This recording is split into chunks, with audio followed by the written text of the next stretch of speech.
हाय, तो आज के वीडियो में हम बात करने वाले हैं कैट से रिलेटेड 4 सबसे अहम सवालों की, knowing the answer to which is extremely important for you to begin your CAT prep journey on a positive and confident note. So we'll try and take up these 4 questions in under 4 minutes. 1.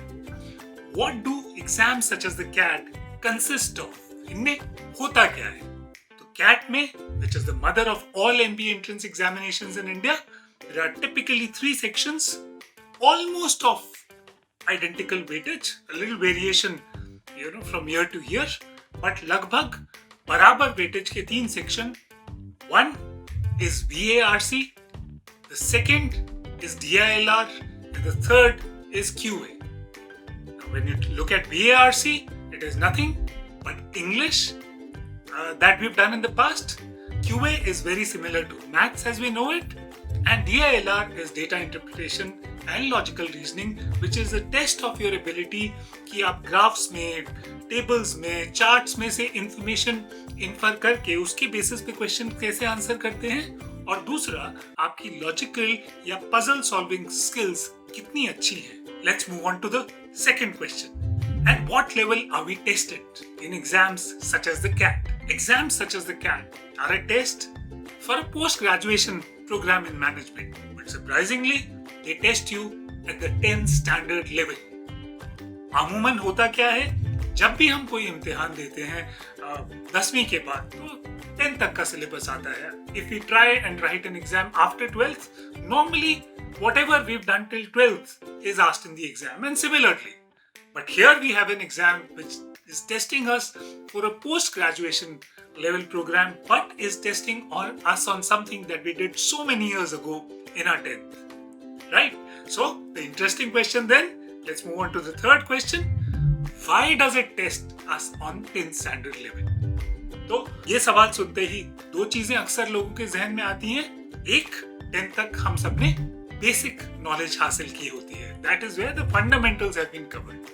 दूसरा, 10th तक हम सब लोगों ने same चीजें की होती है. 11th onwards कोई साइंस करता है, कोई कॉमर्स करता है, कोई आर्ट्स करता है. We all move into different areas. But 10th तक हम सब ने आइडेंटिकल चीजें की होती है. So that's why 10th. But फिर सवाल ये उठता है, if they wanted to check our English and maths at 10th standard level, they might as well have taken our 10th class board marks in English and maths to be indicative of our, at least 2/3 of our ability to become good managers. पर ऐसा भी नहीं होता है. तो इसका मतलब कुछ तो और वजह है. So that brings us to the question number 4. What is really being tested in these exams? ये सबसे अहम सवाल है, और इसको समझे बिना आप कितनी भी मेहनत मशक्कत करें, कैट की तैयारी में बहुत सारे महीने लगाएं, बहुत सारे घंटे लगाएं, लेकिन कुछ ना कुछ दिक्कत आपको रहेगी. Right? Because this lies at the heart of all these management entrance examinations, which is what is it that they really test.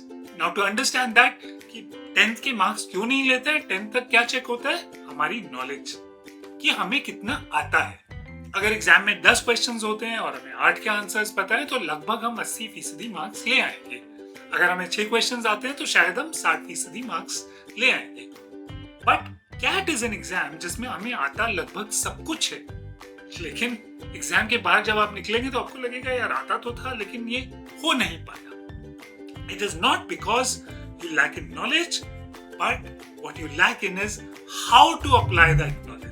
So, management entrance examinations are a test of how you think, how you handle pressure, how you manage time, how you select questions according to your strengths and weaknesses. How do you manage risk? Because for every correct answer you get a +3, but for wrong answers on MCQ type questions you also get a -1. So, it's a test कि आप खुद को बहुत अच्छी तरह जानते समझते हुए उस लिमिटेड समय में सब कंस्ट्रेंट्स के मद्देनजर कैसे अच्छा परफॉर्म करते हैं. So the single most important question there is how. So that's it for now. More soon. Bye bye. Take care. Video अगर पसंद आया है तो लाइक जरूर करना. यही एक तरीका है हमें पता करने के लिए कि जो भी हम आपके लिए बना रहे हैं वो आपके कितना काम आ रहा है, कितना आप उससे सीख पा रहे हो. Thank you.